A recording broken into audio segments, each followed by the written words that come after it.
Olá, boa noite. Boa noite. Um detalhe das festas e aglomerações registradas em todo o país preocupa ainda mais as autoridades de saúde. O uso frequente do narguile, um tipo de cachimbo de origem oriental que, em que se fuma, várias pessoas fumam e compartilham a piteira. E exatamente o fato de uma única mangueira passar de boca em boca contribui para a disseminação da Covid-19. Coloquem as mãos acima das cabeças e obedeçam às determinações dos policiais. Quando a polícia chegou nesta madrugada, encontrou quase 100 pessoas na tabacaria da Zona Leste de São Paulo. Além da aglomeração proibida neste período, outro sinal de infração espalhado pela casa. 1, 2, 3, 6 aparelhos de narguile, alguns trazidos pelos próprios frequentadores. A estimativa é que o Brasil já tenha cerca de 300 mil consumidores deste tipo de cachimbo oriental, usado para inalar tabaco ou ervas, algumas delas aromáticas. O uso do narguile em locais públicos e fechados é proibido por lei federal.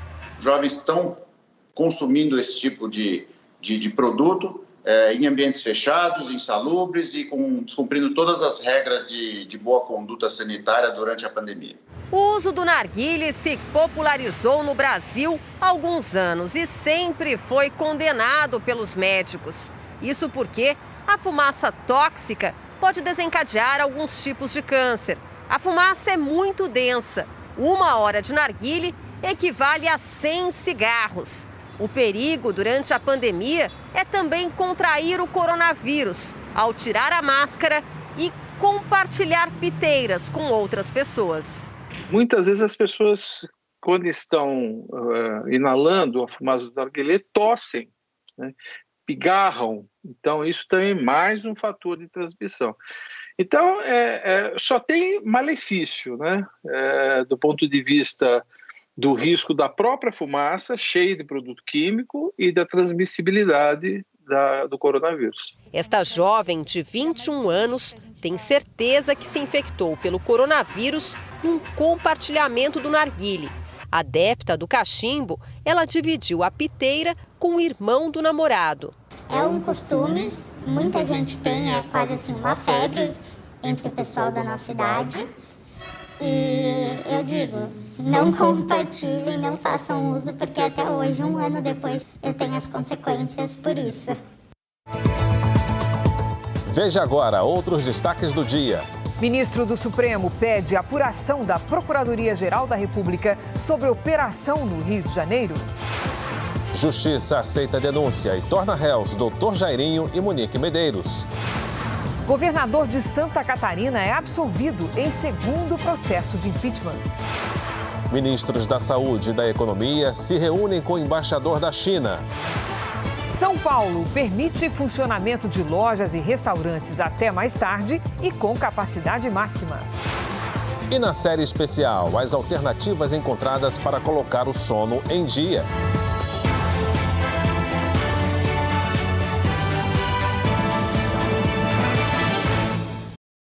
Oferecimento crédito imobiliário Bradesco. Taxa a partir de 3,95% ao ano.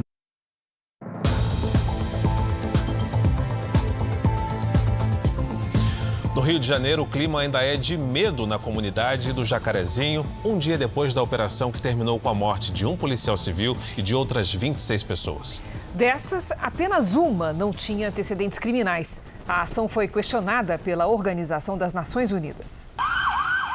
Uma carreata para homenagear o policial morto em ação. Revolta e protesto pelos que perderam a vida na comunidade. No acesso ao Jacarezinho, as marcas do confronto estavam pelas paredes. O dia seguinte à operação da polícia foi traumatizante. Estou indo trabalhar tensa. Na porta do ML, os parentes dos mortos relataram supostos atos de execução. Meu marido levantou e botou meu marido de costas e deu um tiro pelas costas do meu marido. Ajoelharam e pediram pelo amor de Deus para não matar, mas eles mataram. Dos 21 alvos dos mandados de prisão que justificaram a operação, 3 foram mortos e outros 3 presos. O resultado da ação mobilizou entidades internacionais, como a ONU. Pedimos ao Ministério Público que realize uma investigação independente, completa e imparcial deste incidente. O secretário de Polícia Civil do Rio, Alan Turnovski, negou possíveis excessos por parte dos agentes. Lamentou a morte do agente André Frias e afirmou ainda que a operação se enquadrava nos casos de excepcionalidade, previstos na ordem dada pelo Supremo Tribunal Federal, que impede ações policiais em comunidades durante a pandemia. A gente está seguro que o planejamento da operação foi correto, que as informações obtidas eram tão precisas que nos levaram a esconderijos de armas e de traficantes. Lá dentro, a gente acredita que com a vinda dessas organizações vai haver transparência na apuração e mostrar que a polícia trabalhou dentro da lei. Um representante da Ordem dos Advogados do Brasil acompanhou a identificação dos corpos das vítimas aqui no Instituto Médico Legal.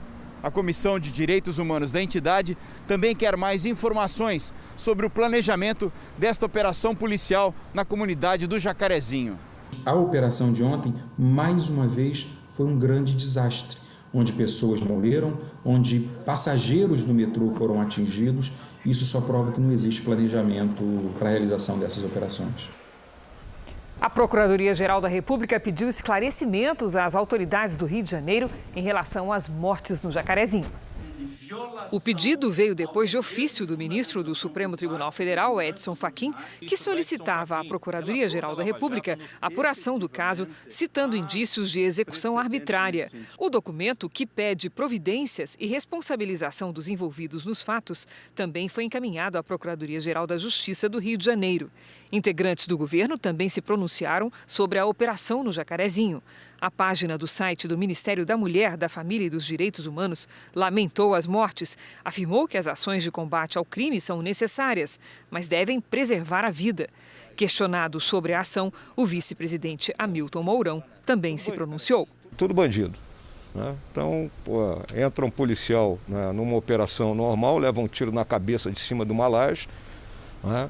Lamentavelmente, né, essas quadrilhas do narcotráfico, né, elas são verdadeiras narco-guerrilhas, têm controle sobre determinadas áreas. É o problema da cidade do Rio de Janeiro, que já levou várias vezes a que as Forças Armadas fossem chamadas para intervir. É um problema sério da cidade do Rio de Janeiro que nós vamos ter que resolver um dia ou outro. A pandemia e as medidas de restrição diminuíram os deslocamentos pelas cidades. O número de acidentes no trânsito caiu em quase todo o país. Mas São Paulo andou na contramão e registrou alta nas ocorrências. A explicação pode estar no aumento do número de motociclistas nas ruas. Os acidentes de trânsito matam uma pessoa a cada 15 minutos no Brasil. Número que coloca o país entre os 5 com mais mortes desse tipo no mundo. Mesmo com ruas mais vazias, o número de acidentes fatais em São Paulo cresceu 2,5%. O registro comparou as mortes nos 3 primeiros meses do ano passado com as desse ano. Foram 189 acidentes fatais em 2020, contra 194 em 2021, na maior cidade do país. O Tiago trabalhava como gerente de oficina mecânica de dia e à noite fazia bico como motoboy. Há 2 meses ele perdeu uma das pernas num acidente e sobreviveu por um tris. Eu não cheguei a bater a cabeça. A posição que eu colidi, se imprensou a perna, eu teria a opção de bater a cabeça por conta da velocidade. E eu não cheguei a bater a cabeça. Então, se eu livrei a cabeça, talvez estou aqui hoje contando essa história. A campanha de conscientização Maio Amarelo, que começou essa semana, pede aos motoristas mais respeito e responsabilidade no asfalto. Aqui na capital paulista, 42% das pessoas que morreram em acidentes no primeiro trimestre estavam em motos. Os motociclistas são agora as maiores vítimas do trânsito na cidade de São Paulo, à frente dos pedestres, que representam 30%. Para a Associação Brasileira de Medicina de Tráfego, a alta teria relação com o aumento de motoboys durante a pandemia. A frota aumentada fez com que os motociclistas que são afoitos, que são apressados, né, tivessem número de acidentes maiores. E, logicamente, acidentes graves, porque envolvia velocidade, rapidez, né, para a entrega. Salvador, Belo Horizonte e Porto Alegre registraram queda nos acidentes com mortes em relação ao ano passado. Para quem sobreviveu, o desafio é se adaptar à nova realidade. Se a gente ficou aqui para viver, viver bem daqui para frente. Então é isso. A Justiça do Rio decretou a prisão preventiva do casal acusado de matar o menino Henri Borel, de 4 anos. A denúncia do Ministério Público foi aceita e Dr. Jairinho e Monique Medeiros viraram réus. A mãe da criança, Monique Medeiros, e o namorado dela, o vereador Dr. Jairinho, foram denunciados por, entre outros crimes, homicídio triplamente qualificado e tortura. Eles estavam em prisão temporária desde 8 de abril e poderiam ser soltos amanhã. Mas agora, com a conversão em prisão preventiva, vão ficar presos por um prazo indeterminado. A defesa de Monique considerou a medida desnecessária. Os advogados do Dr. Jairinho não se pronunciaram. São Paulo prorrogou a fase de transição por mais 2 semanas. Mas o horário de funcionamento dos estabelecimentos comerciais, como lojas e restaurantes, foi estendido até às 9 da noite. E a ocupação máxima também foi ampliada.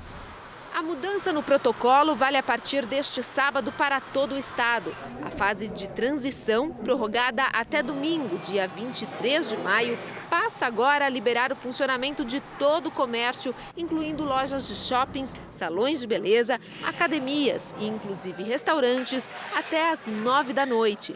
A capacidade de ocupação nestes locais foi ampliada. Após esse horário, o toque de recolher continua valendo. A medida foi bem recebida pela Associação de Bares e Restaurantes, mas ela esperava que os horários e o limite de público fossem ainda mais ampliados para conseguir atender ao movimento do Dia das Mães. Nós esperávamos, no mínimo, que fosse para 40%. O nosso pedido tem sido com insistência em 60%, e o limite de horário tem sido 10 horas da noite, para que a casa consiga encerrar 11 horas. Atualmente, 3 dos principais índices de controle da pandemia no estado, mortes, internações e números de casos, estão em queda. Já a taxa de ocupação de leitos de UTI permanece no mesmo patamar. Com o avanço da vacinação, o governo decidiu afrouxar algumas medidas. Nós não acreditamos que esses indicadores estejam apontando a uma tendência de uma terceira onda. O cronograma de vacinação também foi ampliado. 865 mil pessoas com deficiência permanente ou com comorbidades entre 50 e 54 anos serão vacinadas a partir de sexta-feira que vem em todo o estado. Ao mesmo tempo, esperando que o aumento na velocidade da imunização nos traga, nas próximas semanas, já um resultado que nós encontramos já nas faixas etárias mais elevadas. No final da tarde, o governador João Dória, que tem 63 anos, tomou a primeira dose. A vacina foi a Coronavac. Já a Prefeitura do Rio de Janeiro liberou o horário de bares e restaurantes e permitiu a ida à praia a qualquer hora do dia. Casas e espetáculos também vão funcionar, mas apenas com 40% da capacidade.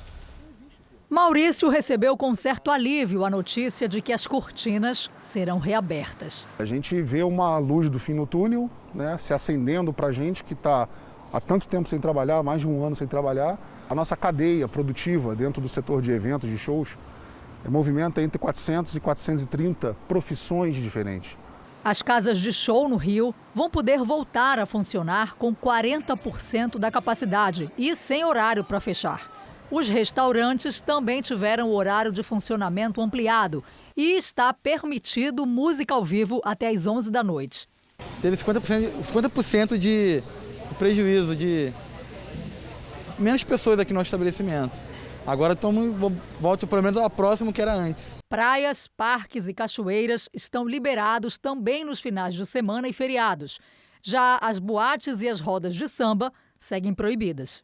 A Prefeitura diz que a flexibilização é possível por considerar que o Rio vive um momento melhor da pandemia. Por outro lado, a vacinação está atrasada na capital e o número de casos de Covid-19 em um único dia bateu recorde no estado. Foram mais de 9 mil registros na última quinta-feira. O decreto vale até o dia 20 de maio A prefeitura não descarta voltar com as medidas restritivas se forem identificados casos de aglomeração e de desrespeito às normas sanitárias. Espero que se tudo correr bem com a vacina agora e com as pessoas tendo consciência, a gente volta o quanto antes aí a uma vida normal. O Jornal da Record traz agora os números da pandemia no Brasil para que você acompanhe com precisão a evolução da doença no país, sempre com dados oficiais do Ministério da Saúde. O país tem hoje mais de 15 milhões e 82 mil casos da Covid-19. São mais de 419 mil mortos. Foram 2.165 registros de óbitos nas últimas 24 horas. Também entre ontem e hoje, 49 mil pessoas se recuperaram. E no total, já são mais de 13 milhões 640 mil pacientes curados e mais de 1 milhão e 22 mil seguem em acompanhamento. Nos Estados Unidos, à medida que a vacinação avança, cada vez mais estados se preparam para retomar totalmente as atividades. É o caso de cidades como Chicago, Nova York e Miami. Está cada vez mais fácil ver gente assim pelas ruas do país, sem máscara e sorrindo. É muito animador, estamos voltando à vida a que estávamos acostumados, diz esse americano. O sentimento de esperança vem acompanhado de números otimistas na batalha contra o coronavírus.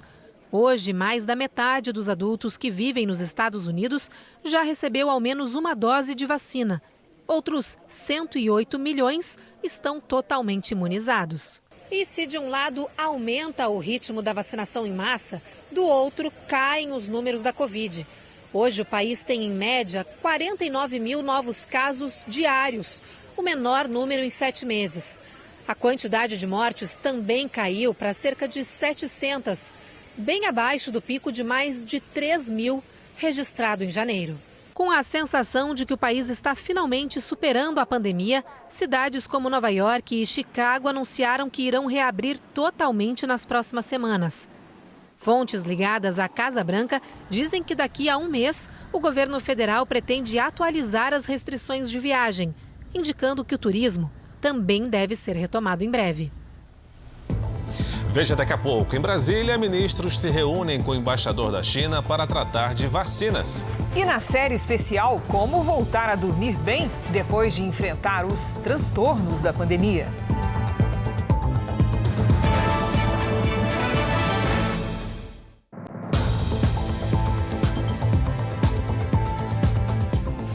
O presidente Jair Bolsonaro voltou a falar de um possível decreto contra as restrições à circulação de pessoas. Foi durante a inauguração de uma ponte que liga os estados de Rondônia e Acre. O nosso direito de ir e ver é sagrado. A nossa liberdade de crença também. Ao lado dos ministros Tarcísio Freitas, General Heleno e General Ramos, o presidente inaugurou a ponte do Abunã, que tem 1.500 metros de extensão. 2.000 veículos devem passar por dia pelo local. Jair Bolsonaro aproveitou a ocasião para criticar novamente as medidas restritivas contra a pandemia. A gente lamenta todas as mortes durante a pandemia, mas não podemos parar. Tenho falado, se baixar um decreto, que já está pronto, todos cumprirão. Por que todos cumprirão? Por que todos cumprirão? Porque esse decreto nada mais é do que a cópia dos incisos do artigo 5º da Constituição, que todos nós juramos defendê-la. Mais uma vez, o presidente falou que não vai usar o exército contra a circulação de pessoas. O meu exército jamais irá às ruas para mantê-los dentro de casa. A minha marinha, o meu exército e a minha aeronáutica jogam dentro das 4 linhas da Constituição. Vamos agora com a opinião do Augusto Nunes. Boa noite, Augusto. Boa noite, Cris. Boa noite, Fara. Boa noite a você que nos acompanha. O balanço da pandemia de coronavírus no Brasil, divulgado neste 5 de maio pelo Ministério da Saúde, permite acreditar que 2021 será bem menos assustador do que o ano que passou. Entre o fim de janeiro e a última semana de abril, por exemplo, houve uma redução de 26% no número de mortes por Covid de brasileiros com mais de 90 anos. Na faixa de 80 a 89 anos, a queda foi de 16%. São índices animadores. Houve outras, mas está claro que a causa principal dessa queda é o avanço da imunização. Já receberam, pelo menos a primeira dose de alguma vacina, quase 33 milhões e 600 mil brasileiros. Isso equivale a 16% da população. Na última semana, a média móvel de óbitos diários caiu para 2.316, uma queda de 17% em relação à semana anterior. Essa tendência repetiu-se na curva desenhada pelos casos confirmados. O conjunto de informações, enfim, avisa que a paisagem ainda é marcada por tons sombrios, mas já não há no horizonte apenas nuvens escuras. A China minimizou o risco de partes do foguete Longa Marcha caírem em regiões habitadas do planeta. Lançado em abril, o módulo está fora de controle desde que se soltou da peça principal. A previsão é que os destroços caiam na Terra entre sábado e domingo. Segundo o governo chinês, boa parte do foguete deve ser destruída assim que entrar na atmosfera. O que sobrar deve cair em águas internacionais, já que 70% da superfície terrestre é oceano. O lançamento faz parte da construção da Estação Espacial Chinesa. Veja a seguir a tecnologia que vai facilitar as reconstruções de crimes da polícia. E na série especial, a busca por um sono tranquilo em meio à pandemia.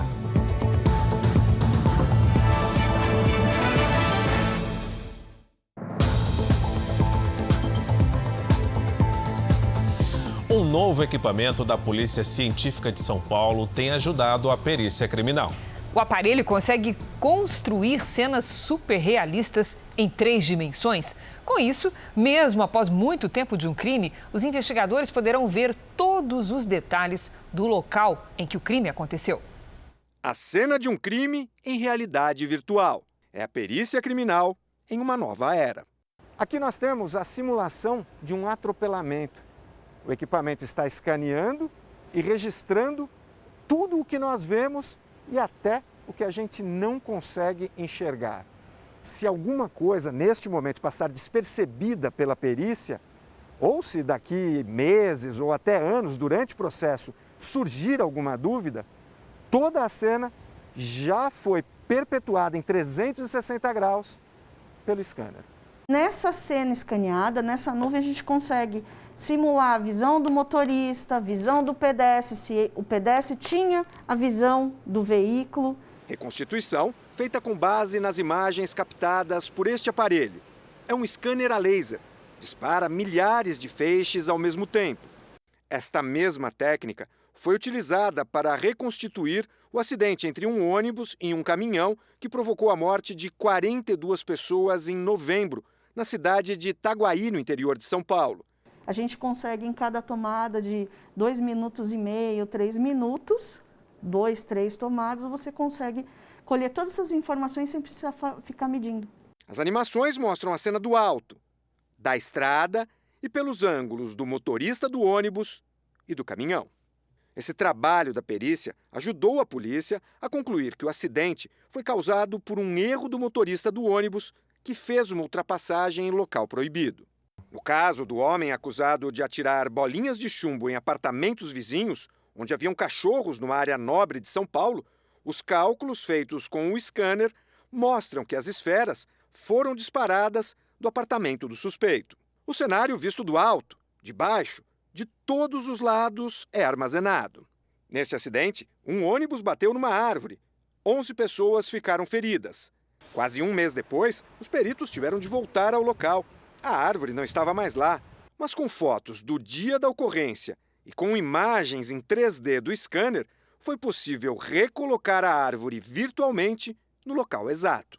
Tem a foto do dia, já não mostrava que a árvore estava inclinada? Sim, quantos graus? Pela foto não dava para fazer o cálculo? Não. Você consegue fazer, Só que você tem a distorção de imagem.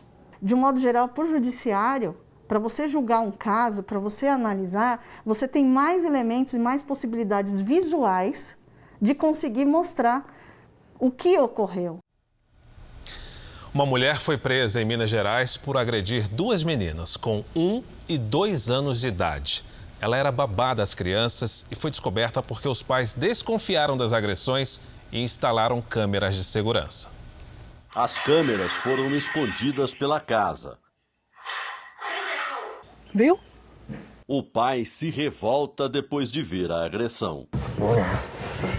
Mocal. Stephanie Pereira, de 22 anos, trabalhava havia 3 meses para a família. Ela acabou admitindo a prática de maus tratos contra as crianças, sendo então presa em flagrante delito. As crianças ficavam com a babá à tarde, enquanto os pais saíam para trabalhar. Segundo o delegado responsável pelo caso, ela deve ser indiciada pelo crime de tortura. Mostrou ser uma pessoa muito diferente do que a pessoa que eu conheci, sabe? Uma pessoa colocar a mão em 2 crianças inocentes, né? 2 crianças que não têm culpa de absolutamente nada. É muito revoltante. Só no ano passado foram 95 mil registros de violência contra crianças e adolescentes. O Disque 100 e o Ligue 180 são serviços gratuitos que garantem o anonimato nas denúncias. O governo está negociando a compra de mais 100 milhões de doses da vacina da Pfizer. O valor deve ser 20% maior do que o Brasil pagou na primeira compra. Em outra frente, a diplomática, o governo trabalha para aumentar a quantidade de vacinas à disposição no Brasil. O ministro da Saúde, Marcelo Queiroga, e o das Relações Exteriores, Carlos França, estiveram com a chanceler espanhola, Arantxa González. Reiterei a intenção de trabalhar de forma coordenada com a Espanha para a distribuição tempestiva e a promoção de vacinas seguras, eficazes e acessíveis. A chanceler espanhola prometeu enviar 7,5 milhões de vacinas para a América Latina, incluindo o Brasil. Arantxa González não especificou quando essas doses estarão disponíveis. À disposição de Brasil. O nosso principal fornecedor de vacinas e insumos é a China. Para desfazer o mal-estar recente com as declarações do presidente Jair Bolsonaro, essa sexta-feira foi de nova reunião com o embaixador chinês no Brasil. Os ministros Marcelo Queiroga e Paulo Guedes conversaram com um representante do país asiático. Várias conversas já tivemos. A relação entre o Brasil e a China é uma relação antiga e sólida. Vamos trabalhar juntos. Detalhes da nova negociação por mais 100 milhões de doses da Pfizer foram confirmados pelo Jornal da Record. A farmacêutica cobra $12 por unidade, um valor 20% superior aos $10 pagos pelo Brasil na primeira remessa com a mesma quantidade de imunizantes. O país terá que gastar R$1 bilhão a mais na nova encomenda. O Ministério da Saúde não explicou por que a empresa reajustou o valor da vacina. O contrato ainda não está assinado. Foram distribuídas no país mais de 75 milhões de doses. Agora, em maio, a Fundação Oswaldo Cruz começa a produzir a vacina AstraZeneca com ingrediente farmacêutico ativo feito no Brasil.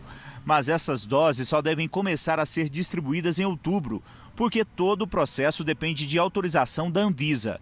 A preocupação no momento é com a produção do Instituto Butantan, que depende da chegada dos insumos da China. O Ministério da Saúde detalhou que entre as vacinas já contratadas e em negociação, o país terá cerca de 560 milhões de doses até o final do ano. É importante dizer que esse processo final de formalização não afetará o cronograma previsto de entrega. O Jornal da Record traz agora o andamento da vacinação em todo o país. Somadas as aplicações da primeira e segunda doses, mais de 1 milhão de pessoas receberam a vacina contra o coronavírus nas últimas 24 horas. Hoje, o Brasil tem mais de 34.875.000 vacinados com a primeira dose, ou seja, 16,47% da população. E 17.563.000 pessoas completaram a imunização. Vamos aos estados. No Rio Grande do Sul, 2.448.000 moradores tomaram a primeira dose da vacina e tem o maior percentual de imunizados, em 21,43%. Em Mato Grosso do Sul, 591.889 pessoas receberam a vacina, o que significa pouco mais de 21%. São Paulo tem mais de 8.478.000 vacinados, ou seja, 18,32% dos paulistas receberam a primeira dose. E o estado do Espírito Santo já imunizou 17,78% da população. Isso representa 722 mil capixabas. No portal r7.com, você pode acompanhar a situação de todos os estados aqui no mapa interativo. Vamos falar agora do meio ambiente. O desmatamento registrado na Amazônia Legal em abril foi o maior para o mês desde 2016. Os dados são do Instituto Nacional de Pesquisas Espaciais. 581 quilômetros quadrados foram desmatados. A área é equivalente à cidade de Limeira, no interior de São Paulo. É o segundo mês consecutivo em que os índices batem recordes históricos mensais. No acumulado do ano, de janeiro a abril, a Amazônia registrou 1.156,70 quilômetros quadrados de desmatamento. O tempo virou em São Paulo e no Rio de Janeiro. De ontem para hoje, os termômetros caíram mais de 8 graus. A Lidiane Sayuri é que vai nos explicar. Lidiane, pelo jeito, só o Nordeste escapou dessa friagem toda? E digo mais, só por enquanto, viu, Cris? Boa noite para você, Obrigada, pro Fara, para todo mundo aí do outro lado. Até o início da semana que vem, o ar polar avança e deve atingir até mesmo o sul da Bahia. O Planalto da Conquista vai sentir bem o ar gelado entre segunda e terça-feira. Na Serra Catarinense, esquenta um pouco à tarde, mas o frio ainda é congelante com 0 grau logo cedo. No sul de Minas, faz 6 e em Mato Grosso do Sul, 8. Entre o Rio Grande do Sul e São Paulo, tem alerta para ressaca até domingo e previsão de rajadas de vento de 60 km por hora no Rio de Janeiro e no Espírito Santo. O tempo fica firme em toda essa área aqui mais clara do mapa. No norte, os temporais isolados podem provocar transbordamentos, especialmente no Amazonas e em Roraima. Em Curitiba e no Rio de Janeiro, chove o sábado todo, máximas de 16 e 25 graus. Em Campo Grande e Rio Branco, sol gelado com 26 graus. Em Natal, chuva e sol com 31. E o Tempo Delivery começa com o pedido do Eduardo, Lidiane, lá de Santa Luzia, Minas Gerais. Vamos lá. Eduardo, fim de semana de tempo firme, máxima de 28 no sábado e de 27 no domingo. À tarde, a umidade do ar fica baixa, então se hidrate. Agora tem um problema para você, porque a Val, lá da cidade de Telêmaco Borba, no Paraná, disse que não quer saber de frio. E aí? Ai, viu, Val? Em relação a hoje, vamos pensar assim, as manhãs ficam mais frias no fim de semana, mas esquenta mais à tarde. Então, neste sábado, faz até 22 graus, no domingo até 26 e aí, para sua alegria, na segunda, até 27. Melhora, né? Participe você também do Tempo Delivery pelas redes sociais com a hashtag #VocêNoJR. Agora, em São Paulo, o frio continua. Mínima de 15 graus amanhã e máxima de 19. Obrigada, Lid. Bom fim de semana. Obrigada. Obrigado, Lidiane. A gente vai ver agora os destaques do próximo Domingo Espetacular. O que leva um jovem a invadir uma creche e matar 3 crianças inocentes? O ataque numa pequena cidade catarinense também provocou a morte de 2 funcionárias. O que dizem os sobreviventes? Como superar um trauma como esse? Mulheres bem-sucedidas caem no golpe do amor. Um homem se passava por consultor financeiro e convencia as vítimas a entregar as economias. Você já tinha emprestado quanto para ele? 20 mil reais. 10 mil reais. São mais de 30 jovens que foram iludidas e perderam o seu dinheiro.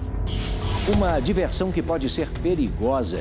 Estimulante sexual vendido sem controle pela internet vira febre entre os jovens. É o melzinho do amor. Especialistas explicam os riscos que ele representa. A volta por cima de Leandro Learte. Vem depois da razão. O vocalista do Arte Popular supera a Covid, prepara um novo trabalho e revela: já tem um herdeiro musical. Que saudade de você. É neste Domingo Espetacular. Logo depois da Hora do Faro. Até lá. Foi divulgado hoje o resultado de uma pesquisa de opinião pública sobre a eleição presidencial do Brasil, que acontecerá no ano que vem. Segundo o levantamento do Instituto Paraná Pesquisas, em vários cenários, o presidente Bolsonaro derrotaria o ex-presidente Lula. Vamos ver alguns deles. O primeiro cenário tem a presença do ex-ministro Sérgio Moro. 32,7% dos eleitores votariam no presidente Jair Bolsonaro, 29,3% no ex-presidente Lula. Ciro Gomes teria 6,2%, Luciano Huck 5,8%. O mesmo percentual, 5,8%, para o ex-ministro Sérgio Moro. O governador de São Paulo, João Dória, aparece com 3,6%. João Amoedo tem 2,6%. E o ex-ministro da Saúde, Henrique Mandetta, 1,4%. Não sabem ou não responderam, 3,8%. Nenhum, brancos ou nulos somam 8,8%. Em outro cenário, Sérgio Moro não aparece. 34,1% responderam que votariam em Jair Bolsonaro, 29,6% em Lula, 6,5% em Ciro Gomes, 6,3% em Luciano Huck, 4,6% em João Dória. João Amoedo tem 2,9% e Luiz Henrique Mandetta, 2,4%. Não sabem ou não responderam à pergunta, 4,2%. E em nenhum, brancos ou nulos, 9,4% dos entrevistados. Uma das simulações de segundo turno apresenta os mais bem colocados, Bolsonaro e Lula. 42,5% votariam em Bolsonaro e 39,8% em Lula. Não sabem ou não responderam, 4,2%. E em nenhum, brancos ou nulos, 13,5%. A pesquisa também perguntou se o eleitor aprova ou desaprova a administração do presidente Bolsonaro.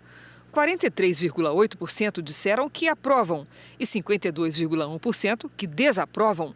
Não sabem ou não opinaram, 4%. Foram entrevistados 2.010 eleitores com 16 anos ou mais em 26 estados e no Distrito Federal durante os dias 30 de abril a 4 de maio. O índice de confiança é de 95% e a margem de erro da pesquisa é de 2% para os resultados gerais. A Polícia Federal investiga um possível ataque hacker ao sistema do Supremo Tribunal Federal. Desde ontem, o site está fora do ar. Segundo o Supremo, a quantidade de acessos ao site registrada ontem foi superior à média diária. Por segurança, o portal foi retirado do ar. Quando acessado em alguns computadores ou celulares, o site apresenta a mensagem de erro ou uma nota sobre o incidente. O acesso à plataforma de peticionamento eletrônico, na qual advogados registram e consultam os processos, foi restabelecido. Em nota, o STF afirmou que não houve captura de nenhum dado sigiloso. Uma investigação apura se os acessos foram feitos por robôs ou por um hacker. O caso é investigado pela Polícia Federal, pela equipe de informática do tribunal e deve integrar o inquérito que investiga ameaças aos ministros do Supremo, relatado por Alexandre de Moraes.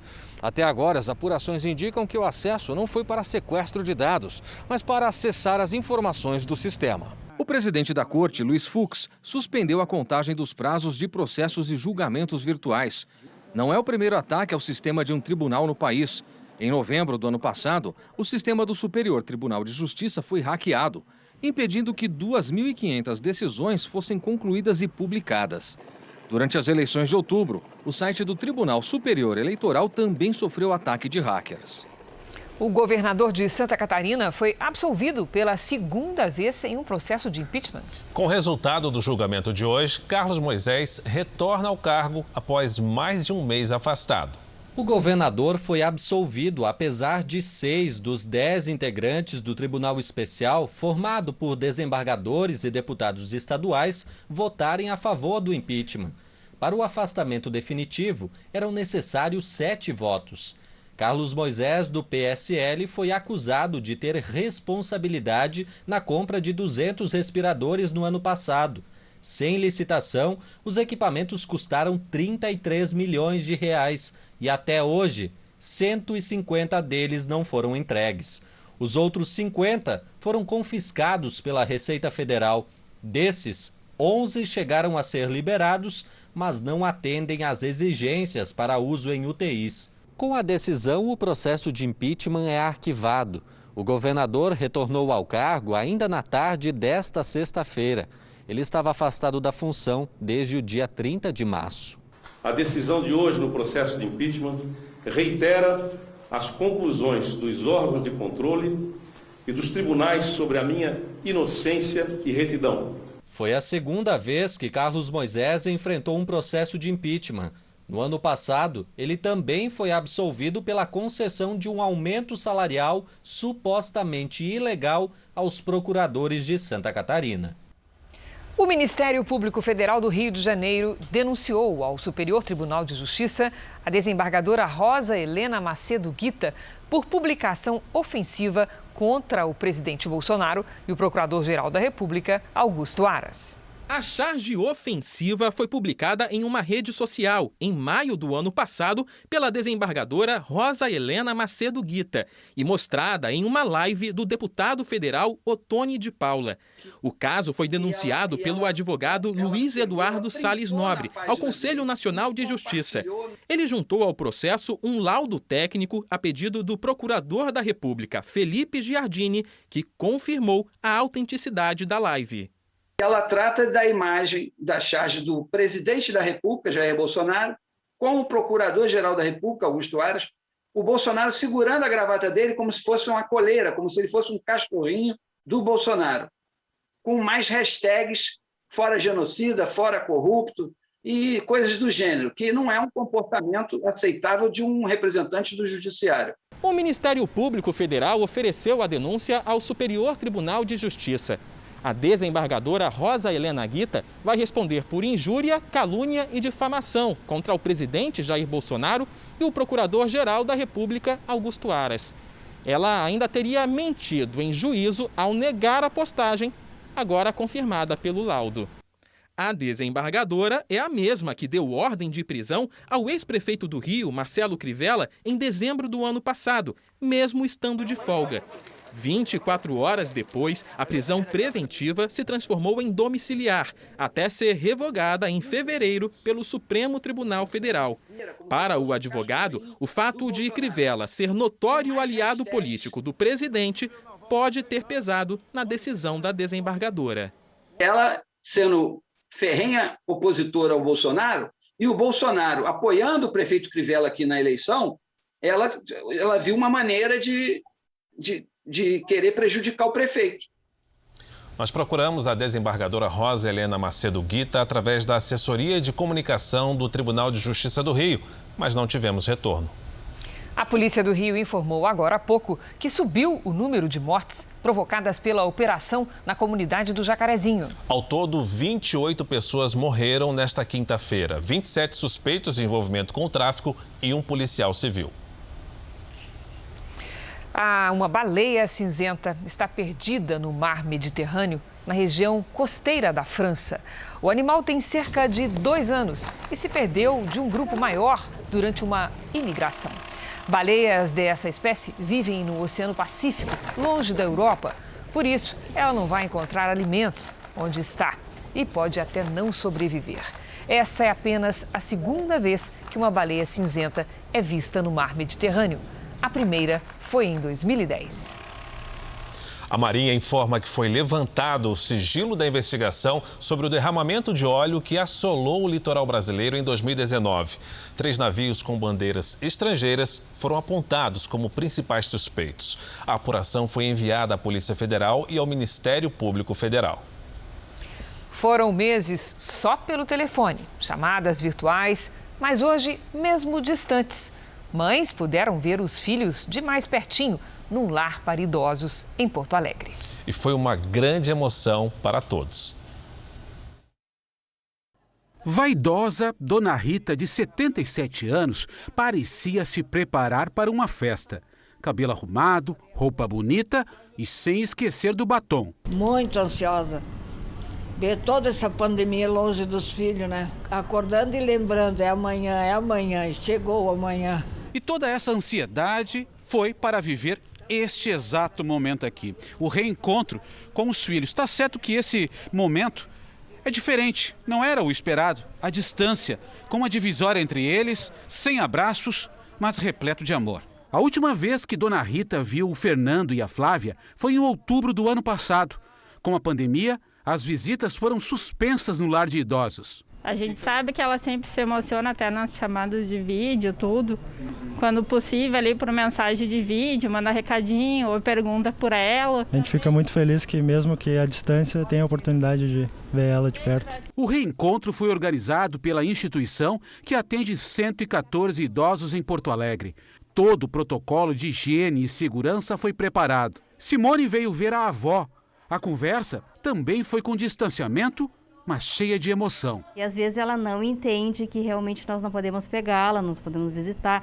Aí ela diz assim, de repente coloca a máscara, então com a máscara vocês podem entrar, eu coloco a máscara, porque eu acho que ela vê as funcionárias de máscara, né? Essa forma é importantíssima para os nossos idosos, né? Esse contato, mesmo tendo contato físico, mas de eles ver os seus familiares especialmente, isso traz uma emoção muito para eles. Ana registrou com fotos e vídeos o encontro com Dona Irene, de 82 anos, que ajudou a criá-la e também aos irmãos. Ela me criou a vida toda. Desde bebê até na faculdade, ela ia comigo no ponto de ônibus, esperar o ônibus para ir para a faculdade, sabe? Para eu não ir sozinha.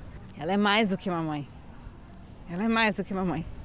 É o amor que em tempos de pandemia não conhece a distância. Feliz Dia das Mães! Obrigado, meus filhos! Os impactos da pandemia no sono dos brasileiros fizeram crescer a procura por remédios para dormir. Mas eles não são necessários na maioria dos casos. Reorganizar a rotina é o primeiro passo para voltar às noites tranquilas. E nesse momento em que mais do que nunca todos nós precisamos contar com um corpo saudável, dormir é essencial.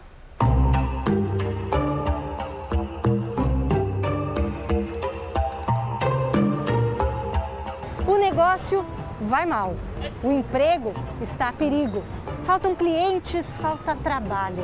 E tenho medo de pegar a Covid-19, a preocupação com a família.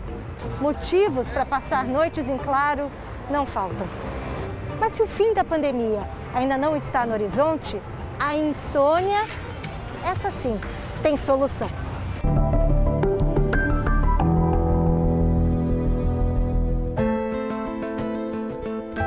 Cacá sempre foi uma dorminhoca. Pensa numa pessoa assim que chega na cama e dorme, sou eu. Mas aí o sono foi atropelado pelo coronavírus. Ela testou positivo no início do ano. Parei de dormir. Eu tinha falta de ar, também não encontrava posição por conta disso, né? E eu tinha uma ansiedade que não fazia parte de mim. E realmente eu não tinha vontade de dormir. Por mais medicação que eu tomasse, não só para dormir, nada me derrubava.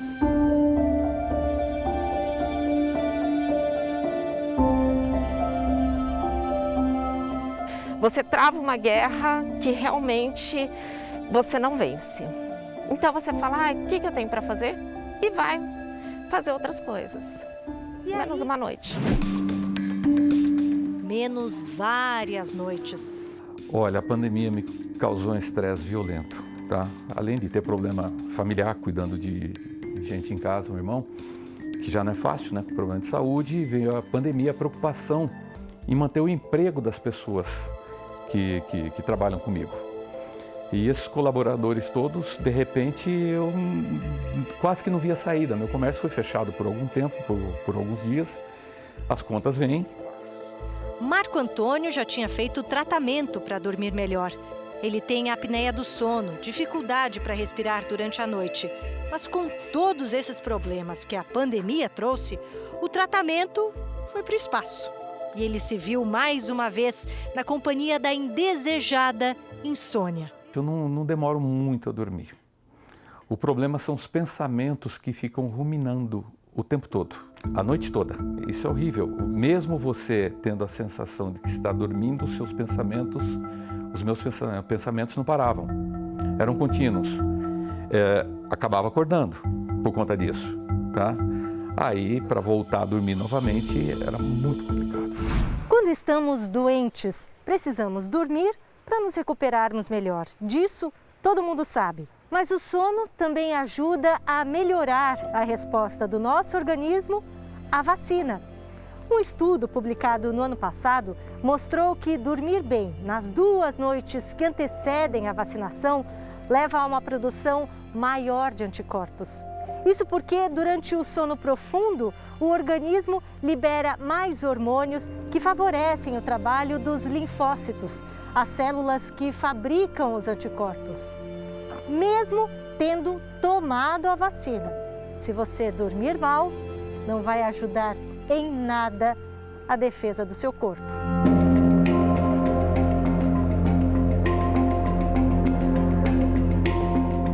Então, assim, tão importante quanto você beber um suco de laranja diariamente para ter bastante vitamina C, para você ter qualidade de alimentação, é importante você praticar atividade física e é importante você dormir bem para o nosso sistema imune. Cacá foi em busca do sono perdido. Aí eu tive meditação, a respiração, os sons, né? Música para sono profundo, que você encontra várias dicas na internet. E esses quentinhos, né? Então, almofadinha quentinha, essa coisa do acolhimento. O mais importante é não brigar. Não brigar com sono? É se permitir, porque quanto maior a tua ansiedade para conseguir, menos você vai conseguir. Como Cacá, Marco também não queria saber de remédio quando procurou a médica do sono, doutora Sandra. Mal sabia ele que, na verdade, o principal tratamento para a insônia não é um tratamento medicamentoso. Muitas vezes existe uma necessidade de uma reorganização dessa rotina. A reorganização se deu em forma de terapia cognitivo-comportamental, com acompanhamento de uma psicóloga especializada em sono. É você primeiro identificar o que está errado, né? Então, primeiro é pedido para o paciente fazer um diário de sono, no qual ele vai expor o horário que ele vai dormir, o que ele faz antes de dormir, quando acontece o primeiro despertar, o que ele faz quando ele desperta. Não é só um tratamento onde só se conversa e explica para a pessoa o que fazer. Tem uma cobrançazinha e uma instrução do que fazer durante aquela semana. A taxa de sucesso de terapia cognitivo comportamental para insônia é altíssima na literatura. Então, você tem uma chance desse paciente melhorar muito boa.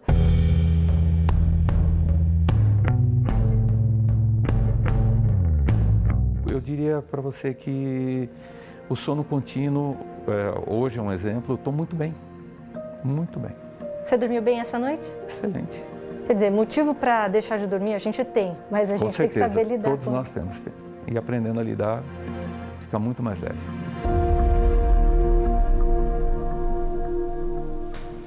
E o Jornal da Record termina aqui. À 00:30 tem mais Jornal da Record. Você fica agora com a novela Gênesis. A gente se vê na segunda-feira. Bom fim de semana. Excelente noite para você e até amanhã.